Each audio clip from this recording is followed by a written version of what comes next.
Séptimo principio, séptima demanda de preparación. Ya estamos por terminar el libro de Malaquías.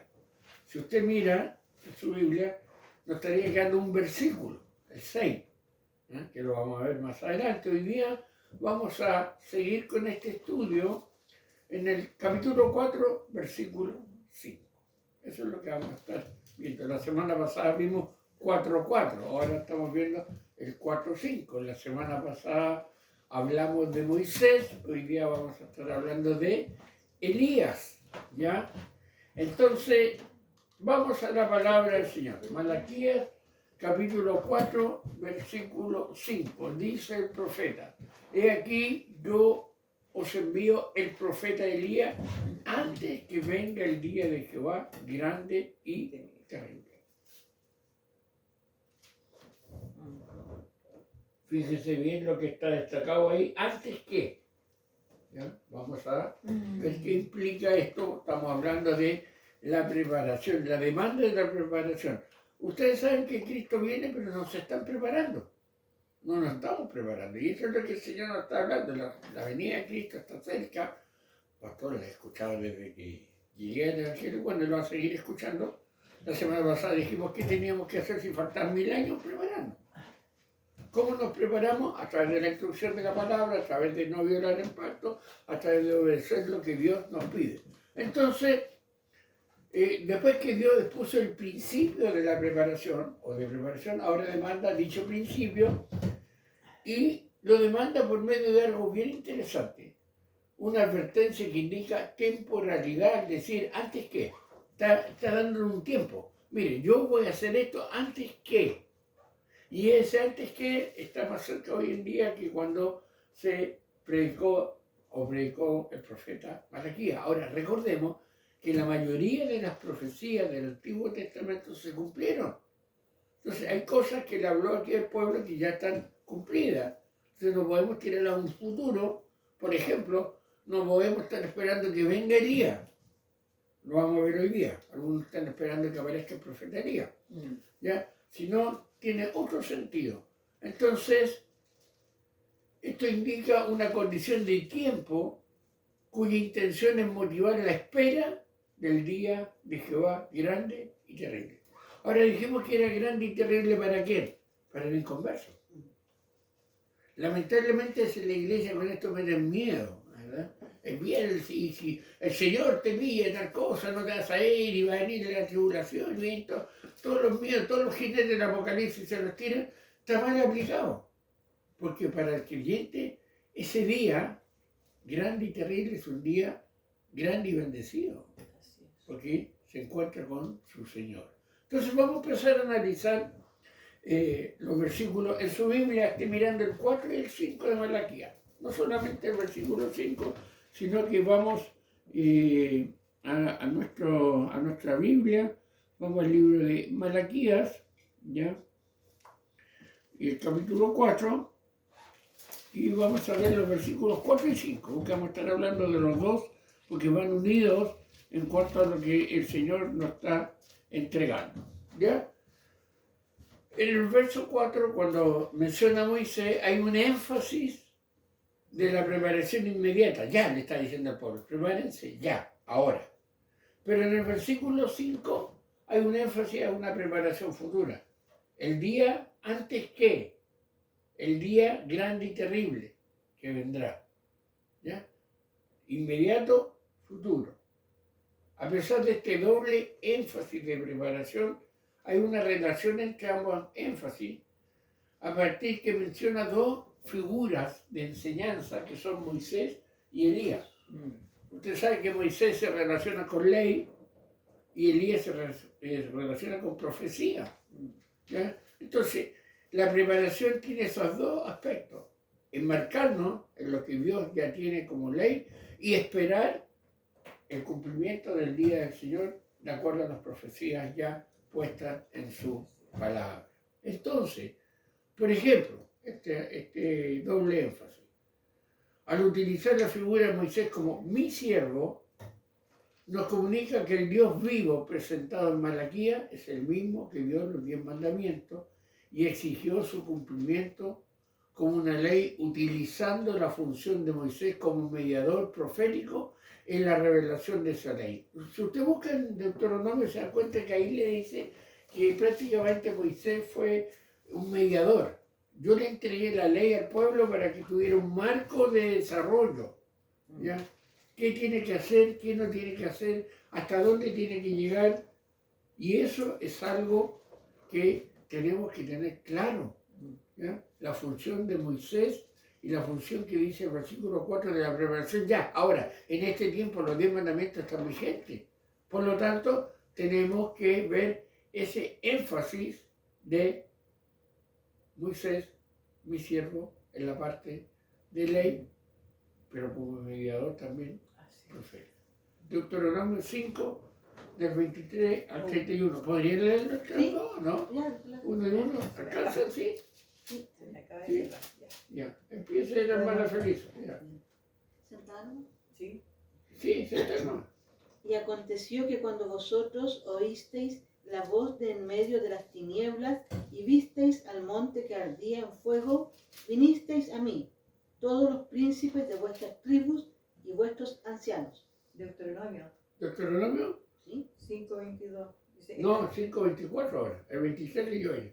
Ah, ya. 24 horas. Y dijisteis, he aquí Jehová Dios nos ha mostrado su gloria y su grandeza, y hemos oído su voz de en medio del fuego. Hoy hemos visto que Jehová habla al hombre, y éste aún vive. Ahora pues, ¿por qué vamos a morir? Porque este gran fuego nos consumirá. Si oyéremos otra vez la voz de Jehová, nuestro Dios, moriremos. Porque, ¿qué es el hombre para que oiga la voz de Dios viviente que habla en medio del fuego, como nosotros la oímos y aún viva? Acércate tú y oye todas las cosas que dijere Jehová nuestro Dios, y tú nos dirás todo lo que Jehová nuestro Dios te dijere, y nosotros oiremos y haremos. Y oyó Jehová la voz de vuestras palabras cuando me hablabais, y me dijo Jehová, he oído la voz de las palabras de este pueblo, que ellos te han hablado, bien está todo lo que han dicho. ¿Quién diera que tuviesen tal corazón que me temiesen y guardasen todos los días todos mis mandamientos, para que a ellos y a sus hijos les fuese bien para siempre? Ve y diles, volveos a vuestras tiendas. Y tú quédate aquí conmigo, y te diré todos los mandamientos y estatutos y decretos que les enseñarás, a fin que los pongan ahora por obra en la tierra que yo les doy por posesión. Le entrega una ley. Moisés es el instrumento en la mano de Dios. Y el versículo 4, donde vemos algo que ya se entregó, ayuda a entender la preparación futura del versículo 5. Veamos. Nosotros, al igual que el pueblo en tiempo de Malaquías, necesitamos renovar nuestro compromiso de preparación, arrepentirnos y mostrar fidelidad al pacto. Eso lo necesitamos igual que en los tiempos de Malaquías, y especialmente en el día de hoy. El día grande de Jehová viene. Pregunta, ¿cómo lo estamos esperando? ¿Cuál es nuestra actitud frente a la venida del Señor? Vimos que no tiene que ser miedo. Voy a ir a la iglesia porque si viene el Señor y no me pilla en la reunión, o voy a diezmar porque si no diezmo el Señor me va a venir. No es ese miedo, no. Es esperanza, ya lo vimos cómo tenemos que esperar ese gran día, pero ¿cómo lo estamos esperando? Ahora, hermano, hay una verdad. En su mayoría los cristianos han dejado de esperar la venida del Señor. Y si usted mira el tema más o menos de la iglesia evangélica, creo que en un 90% hablan de la venida de Cristo. Los himnos, ¿para qué? Usted va a la cárcel, a una reunión en la cárcel, todos son cánticos de la venida de Cristo, de la libertad en Cristo. Pero hay un pero. Se habla de la venida de Cristo en un 90%, sin embargo, tal espera no ha conducido a la adecuada preparación. Se está esperando, pero no se está preparando como se debe. ¿Ya? Ayer yo venía con una hermana, de bendición me trajeron de Viña a la casa, y yo decía, hermana, Cristo viene, pero no por el COVID, no por la guerra que hay en el Medio Oriente, sino por la condición espiritual del pueblo de Dios, de la iglesia, que se hace llamar iglesia cristiana. Esa condición está hablando de que el pueblo está esperando, pero no está preparado. En muchos casos ha conducido al conformismo y ha pasado a la queja. ¿Sabe qué? ¿Cuántos años tiene usted conociendo al Señor? Yo el otro día miraba por ahí, decía, por ahí yo todavía recuerdo, si uno puede colocar fecha, está especulando, 21 de mayo del año 79, el Señor me llamó a salvación. Especulando, digo yo coloqué una fecha. ¿Cuánto tiempo llevo de cristiano? ¿Cuánto tiempo llevo escuchando que Cristo viene? Pero esa no preparación lleva a un conformismo y de ahí pasaba la queja. ¿Por qué? Una de las quejas que a menudo escuchamos es que no hay milagro. ¿Ya? Debido a ello se piensa que el Evangelio ha perdido brillo o impacto. No hay ahora, no hay milagro, no hay sanidades. Y andan buscando por ahí. ¿Ya? ¿Se ha dado cuenta de eso? Y ahí de repente hacen reunión de milagros. ¿Ya? Reunión de... Yo le contaba, decía, acá no es algo tragicómico, le mostraba en la mañana un pastor, comillas, brasilero, que vende escobillones para barrer las malas vibras de los hogares, $250. ¿Ya? Y aquí tendría que comprar como 4 más o menos. ¿Ya? Y se los compran, si eso es lo peor. Pero algunos dicen ha perdido impacto, no hay brillo, no hay milagro, no hay sanidad. Y hay una canción que canta eso, que obviamente milagro y sanidad, que sé yo, no me acuerdo la letra. Pero hermanos, nos olvidamos de algo. Quienes piensan de esta forma han olvidado que el milagro, pero más grande, es que la palabra de Dios sea predicada y vidas sean rescatadas de la condenación eterna. Usted ha sido perdonado, ha sido llamado por Dios a salvación. Usted es el milagro más grande que puede existir. ¿Sabía usted eso? Y estamos esperando que se laven las piernas, que se acorten, que reciban la vista, que caminen, que hablen, que se les quite el cáncer. Sería maravilloso. Pero como alguien dijo ahí, sano y todo, se van al infierno si Cristo no ha hecho una obra. Entonces, el mayor milagro es, hermano, el milagro más grande es la salvación eterna y que Dios siga dirigiendo nuestras vidas en este proceso de preparación. La importancia de estas palabras del versículo 5 es que Dios no solo señaló que tenían a Moisés y su ley, o sea, no solo dijo aquí está el marco de tu comportamiento, sino que también enviaría un profeta que los guiaría adecuadamente. Estamos ubicando en la época de Malaquías. Ahora, Dios está advirtiendo a su pueblo que vendría un suceso sin precedentes y grande y terrible. Pero les promete que antes de tal suceso le enviaría a alguien que los corrija, dirige y enseñe. Ahora notamos la segunda figura, Elías, que Dios va a utilizar para demandar la preparación futura. ¿De quién? Del pueblo de Israel. Cuidado, no estamos esperando que aparezca Elías hoy día. ¿Ya? Pero resucitó Elías. O en la transfiguración. Pero hizo un ministerio Elías en el tiempo de Cristo. Espérense un poco. Estamos viendo la relación que hay. Utilizar la figura de Elías como profeta nos comunica su función como un mediador profético designado por Dios. Antes que Jesús viniera, aparece ¿quién? Juan el Bautista. Y con base a la evidencia bíblica notamos el cumplimiento de esta profecía en la labor de preparación que Juan el Bautista desarrolló. Ahí está. Eso de que iba a venir Elías, el cumplimiento de Malaquías 4:5 es en la vida de Juan el Bautista. Ahí se cumple.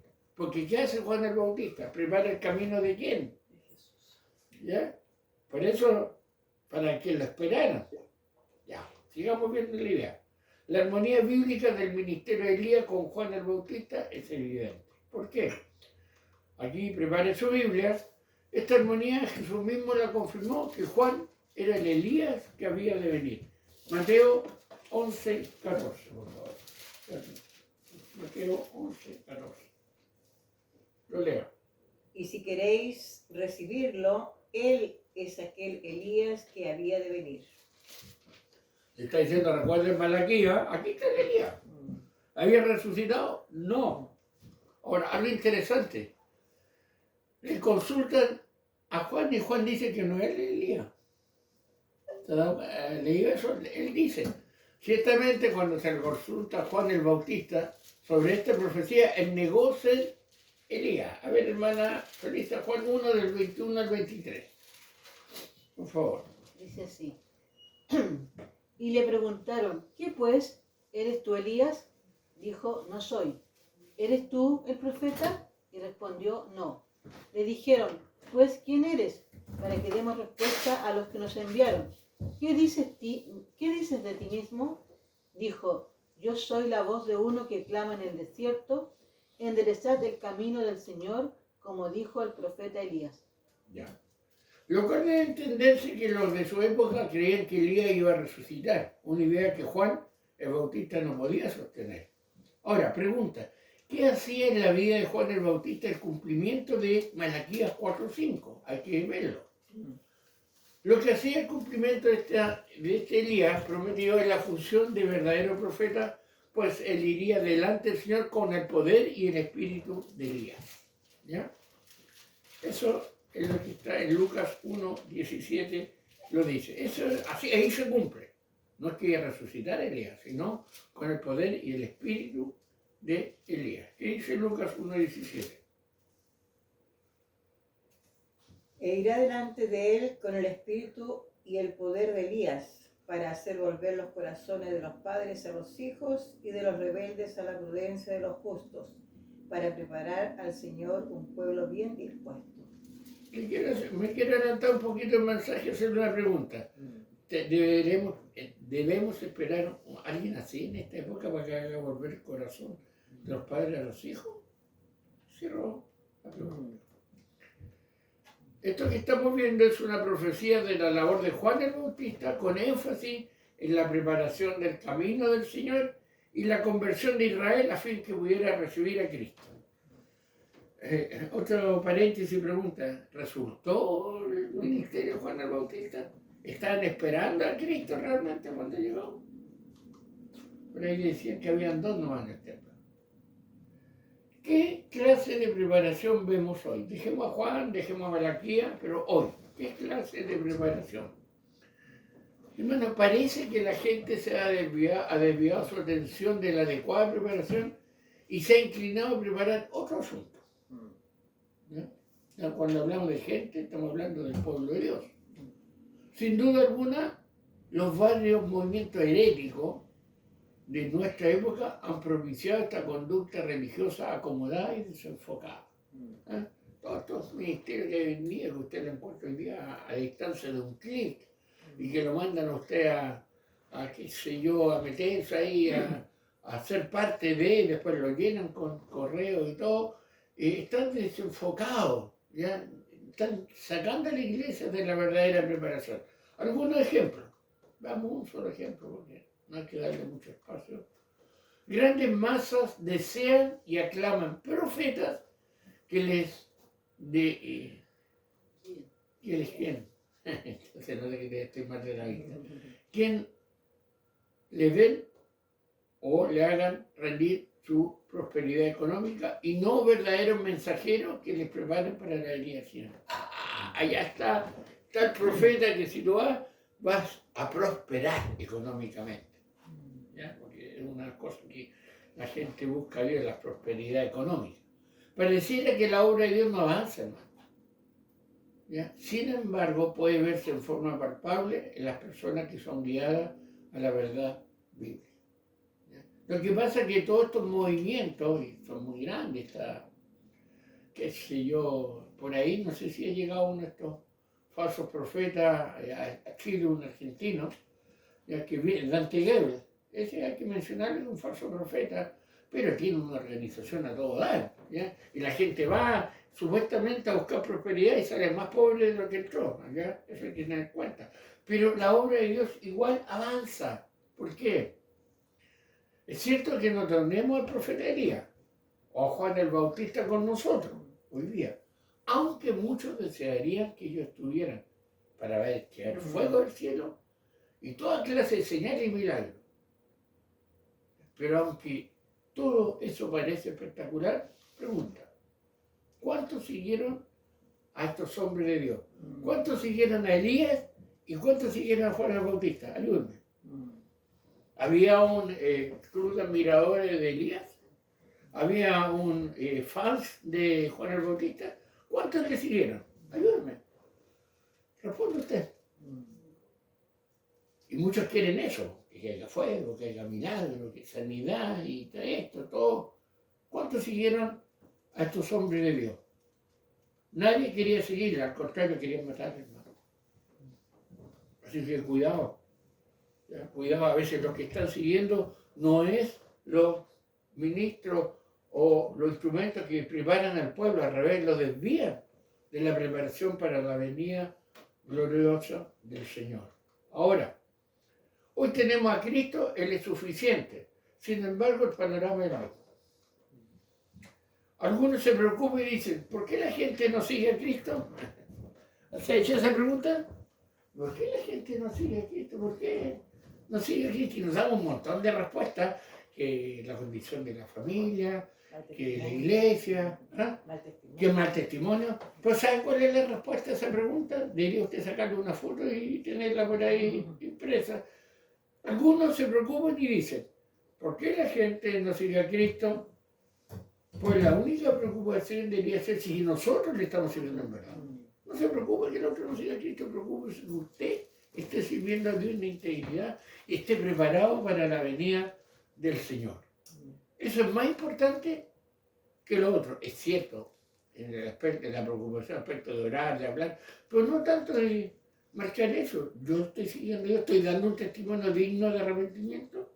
Y hay otra pregunta, porque esto hace surgir preguntas. Otros dicen, ¿por qué no hay muchos que prediquen la verdad? Hoy hay pocos predicadores, pocas iglesias que prediquen la verdad.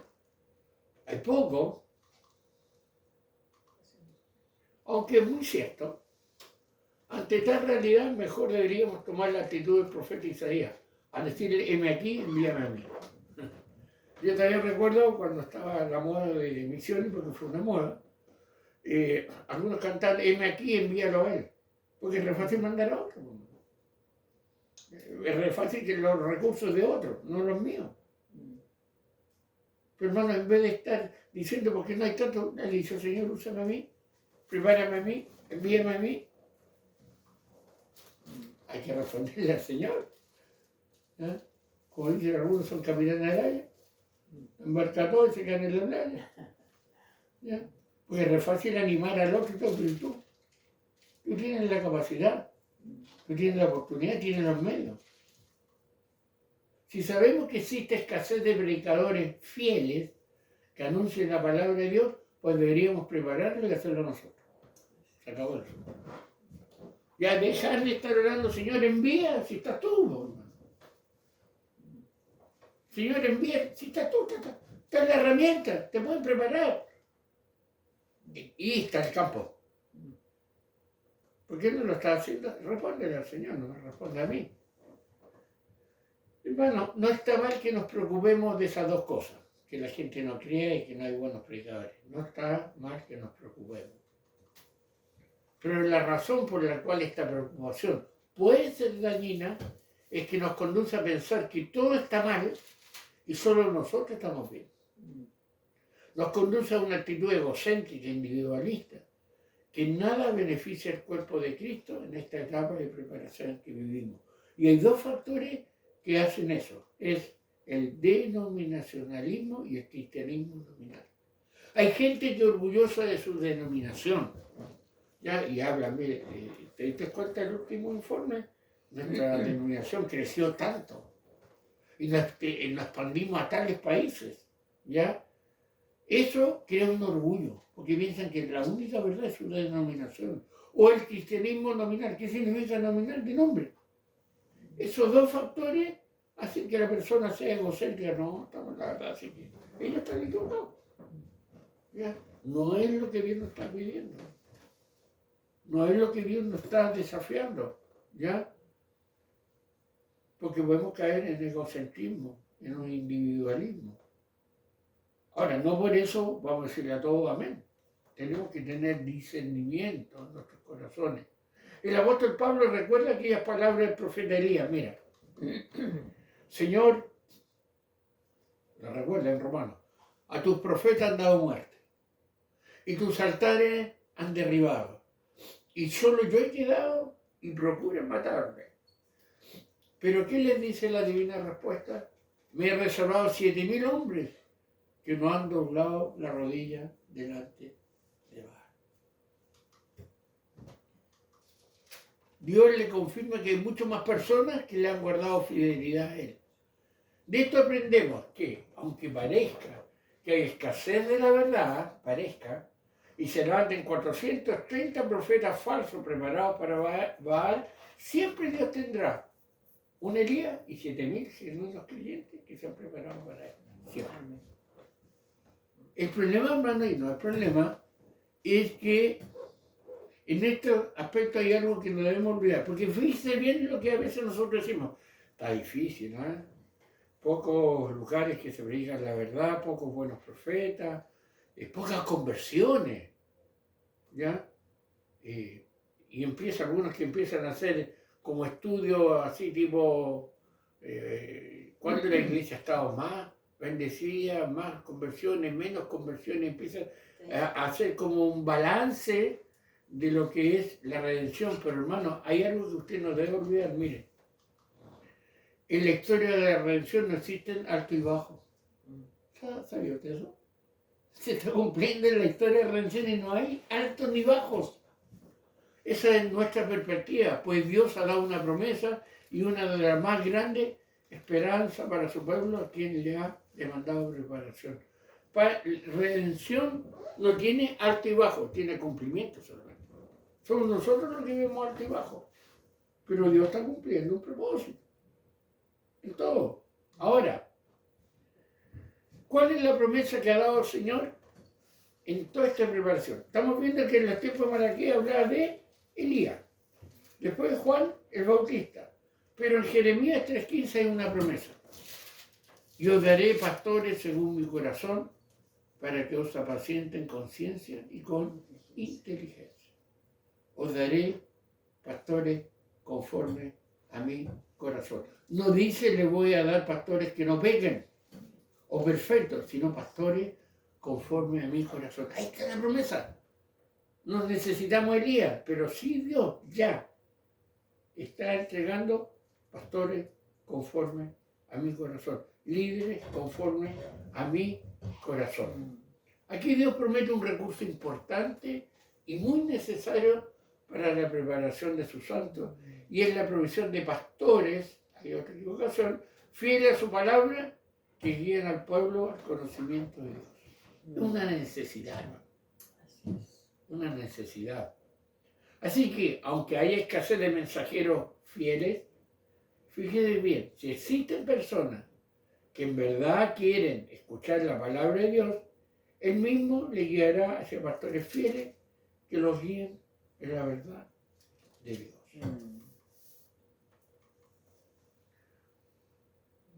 Pues esa ha sido la promesa para preparar a sus santos.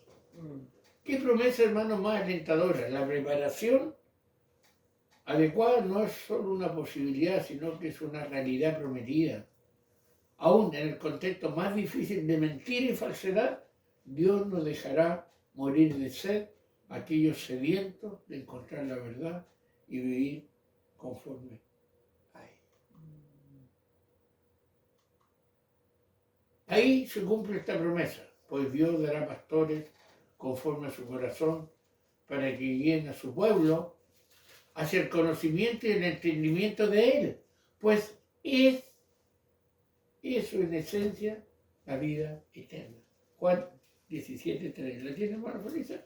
Esa es la vida eterna. Uno dice, algunos esperan ir a vivir allá. ¿Qué es la vida eterna? Juan 17:3. Y esta es la vida eterna, que te conozcan a ti, el único Dios verdadero, y a Jesucristo, a quien has enviado. Esa es la vida eterna, hermano. Conocimiento de Dios. La función de los líderes y ministros de la iglesia nunca debería ser otra que no sea esta: prepararlos para la venida del Señor. El apóstol Pablo lo recordó a los ancianos de la iglesia en Éfeso al decir que su elección como líderes era, ¿qué cosa?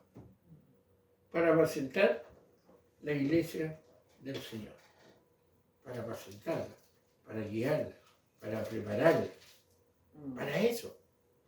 No tiene otra cosa la misión de los ministros y líderes dentro de una iglesia local, prepararlo, apacentar. Ahora, aquí coloqué una pregunta media, puede ser de doble filo. ¿Cuál es la pregunta que dice? ¿Está puesta ahí? ¿Cómo saber si alguien ha sido puesto por el Espíritu Santo o se ha puesto a sí mismo? Ya. El pastor, usted conoce todo, ¿lo colocó el Señor o se habilitó él mismo? O heredó, porque algunos heredan. ¿Cómo es? O tiene el carisma, ¿ya? Tiene el currículum. Veamos. Basta observar cuáles son las motivaciones del siervo del pastor. ¿Las conoce?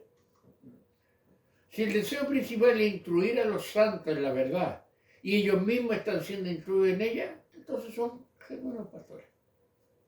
¿Ya? ¿Cuál es el mayor énfasis del pastor? Que usted sane, que usted emocionalmente encuentre el príncipe, no sé de qué color, o la princesa, o que usted se prepare para la venida del Señor, que su vida sea de acuerdo al pacto.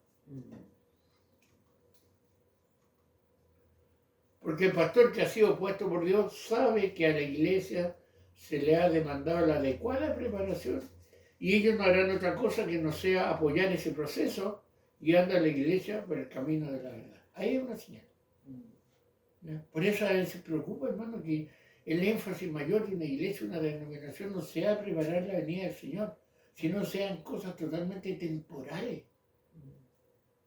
¿Ya? Yo siempre he estado en contra. Nunca he apoyado una campaña de sanidad, por ejemplo. Dios sana, sí. Dios hace milagros, sí. Cuando Él quiere, donde quiere y con quiere. Pero campaña. Y que alguien tenga el don. A ese que dice que tenga el don, yo lo llevo al hospital. Porque ahí se necesita. No en las campañas. ¿Ya? Porque cuando los apóstoles pasaban, hasta la sombra de los apóstoles sanaban. Si esos son verdaderos, tienen que sanar. Y si me dicen no tienen fe, ninguna persona que fue sanada tuvo fe. Así que tenga cuidado. Entonces, hermano, no debe extrañarnos la creciente ola de predicadores cuya motivación no es la preparación de la iglesia, sino cualquier otra motivación. Ya como vemos hacia atrás, a veces la motivación del pastor, del líder, es el triunfo y el crecimiento de la denominación, no del Evangelio de Cristo ni la preparación, sino que sea la misión más grande de mayor crecimiento. ¿Qué decía el apóstol? El miedo que tenía cuando él partiera. Hechos capítulo 20, versículos 29 y 30. Porque yo sé que después de mi partida entrarán en medio de vosotros lobos rapaces, que no perdonarán al rebaño. Y de vosotros mismos se levantarán hombres que hablen cosas perversas para arrastrar tras sí a los discípulos. Ya. Fíjense bien, hermano, y si yo estoy preparando un mensaje basado en eso. A veces andamos buscando falsos profetas fuera de la iglesia. No, están adentro. Entrarán, dice, no dice saldrán. Y harán daño adentro. Porque esa es la labor. ¿Ya? El lobo no espera que la oveja, a menos que se arranque a redil, se mete a redil, disfrazado de oveja. Y eso es lo que está pasando hoy en día. Hay muchos, demasiados lobos cumpliendo ovejas dentro de la iglesia en sí. ¿Cómo se ve? No están siendo preparados. Ahora, las palabras del apóstol Pablo a los filipenses, está puesta ahí en el versículo, son una advertencia sobre esta realidad de lo que está pasando. Pero a la vez, fíjense bien, nos asegura que siempre habrá hombres fieles al llamado de Dios. Pues algunos, la verdad, predican a Cristo por envidia y contienda, pero otros de buena voluntad. Se predica a Cristo. A pesar de hay gente llamada a salvación, pero no es lo que Dios está pidiendo. No estamos solo en el proceso de preparación para la venida del Señor. Dios está con nosotros. Y no solo eso, tenemos la palabra. Y no solo eso, nos ha dado pastores fieles que nos guíen hacia el conocimiento de la verdad. Estamos viendo el principio y la demanda de preparación. ¿Ya? La séptima demanda el séptimo principio, basado en Malaquías, en el versículo 5. Hoy día no necesitamos a Elías, están los pastores fieles, ¿ya? Y que yo veía un poco ahí, el pastor fiel y todo, no tiene que ver cuántos likes en su predicación en YouTube. Tiene que ver si está de acuerdo a lo que Dios le está pidiendo, porque es la demanda. Hermanos, es necesario hacer un resumen de este séptimo principio. Si no me equivoco, nos logramos 3 mensajes en desarrollarlo. Veamos. En la séptima demanda que Dios interpuso en contra de su pueblo. Todo aquel que dice esperar la venida del Señor debe prepararse. Es salvo, tiene la convicción de salvación, pero tiene que prepararse. Los dos sentidos de nuestra preparación son inmediata y futura. O sea, preparación ya y preparación para lo que viene. Y responden a 2 cosas. Primero que nada, que la cultura caída y de pecado en que vivimos tendrá una serie de obstáculos para que no avancemos hacia nuestra meta final. Eso es lo que se llama el mundo, ¿ya? La cultura. Es un obstáculo. Por eso algunos, yo no sé cómo pueden ser socios activos del mundo, si el mundo está contra Dios. Estamos en el mundo, pero no somos del mundo, de ese sistema. El primero de los obstáculos que tenemos somos nosotros mismos. Nuestra naturaleza caída constantemente nos lleva a querer justificar el pecado y sacudimos la culpabilidad comparándonos con lo más malo de este mundo. No, si yo, la verdad, que malo, no. No, comparado con ese o con esa, ¿ya? Y nos estamos engañando a nosotros mismos. El que dice que no ha pecado, se engaña a sí mismo. Y hermano, a veces justificamos nuestro pecado comparándonos con otros. ¿Ya? ¿Qué otra cosa?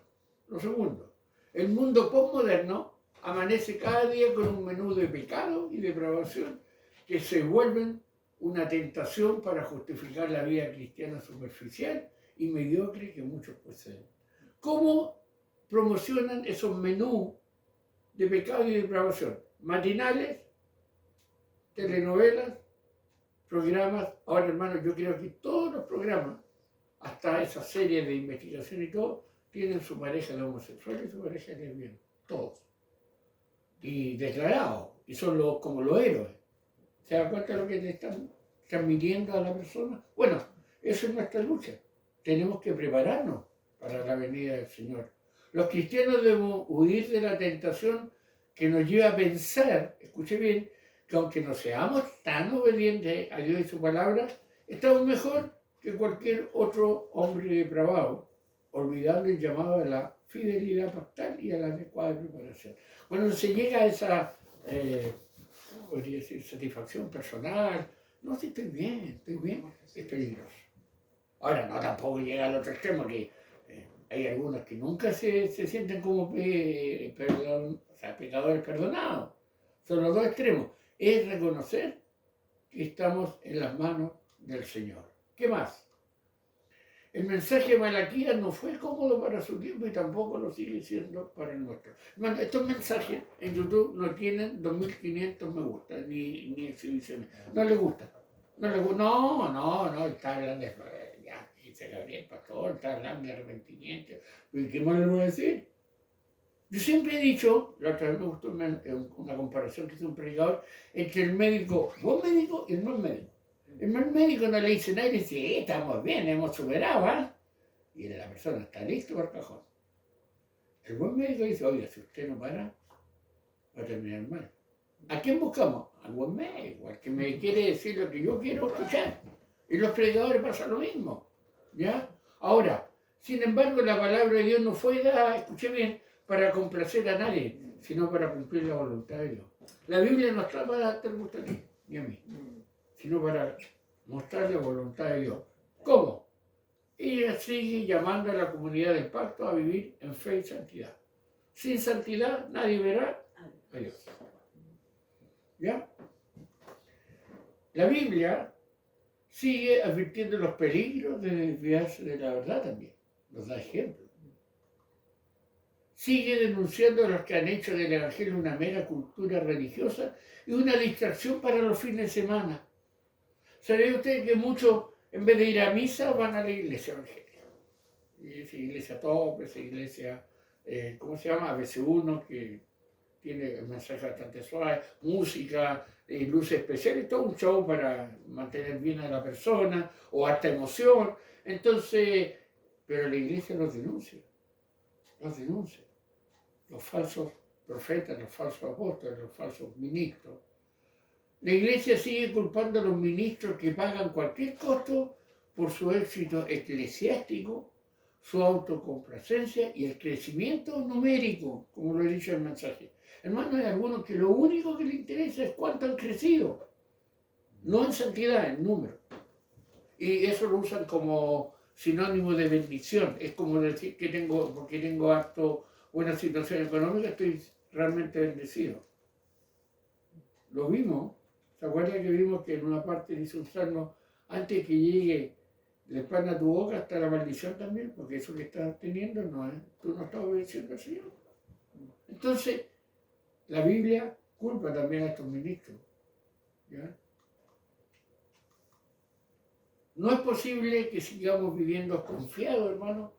Debemos prepararnos para la venida del Señor. El profeta Malaquías es un mensajero de principios y demanda. Atendamos con atención su mensaje. Yo quiero desafiarle, si no me equivoco, este es el mensaje 28, si no me equivoco, a que usted lo volviera a ver. Oh, dijo, no se va a ocupar. Si se lo coloca a ver todo sin dormir, se muere un día 4 horas, porque ningún mensaje dura 1 hora. Y repase si realmente estos demandas que hemos visto, ¿la estoy violando, estos principios? ¿O no? Y si es así, el Señor me ayuda a volver los ojos a Él. Todavía nos falta un versículo, el 6. Es como el broche de oro de esta serie de mensajes. Léalo, medítelo. Pero hoy día piense en varias cosas. ¿Está preparándose para la venida del Señor? Segundo, el pastor que usted ministra es un pastor fiel, conforme al corazón de Dios. No estoy diciendo que no venga ni falle ni se yo, que no. ¿Ah? ¿Lo está preparando para la venida del Señor o lo está preparando para lo temporal? ¿Ya? Y tercero, agradezcamos a Dios que tenemos aún la oportunidad, ya sea de escuchar a través de un buen medio como internet bien ocupado o estar presencialmente en nuestra casa de oración y todavía tenemos la libertad, hermano. Eso lo han dicho tantas veces, sí, pero todavía no escuchan. Lo he dicho tantas veces, pero todavía no lo escuchan. Entonces, el Señor nos ayude a tener nuestro corazón dispuesto en este último profeta. Oye, miran 400 años de silencio. Dijimos que si se hubiera preparado el pueblo, habría recibido a Jesús con todo. No viene, no se cumple, no me preparo, vivo mi vida. Estamos igual. Pero si el Señor me ha hablado y te ha hablado, gloria a Dios, porque es contigo. No te preocupes de lo que es contigo, porque la obra empieza contigo y como veíamos hoy día, escasez de predicadores o de profesores, estás tú. ¿Ya? Estás tú. Preocupado de que no haya muchas conversiones, preocúpate si tú estás sirviendo a Dios primero.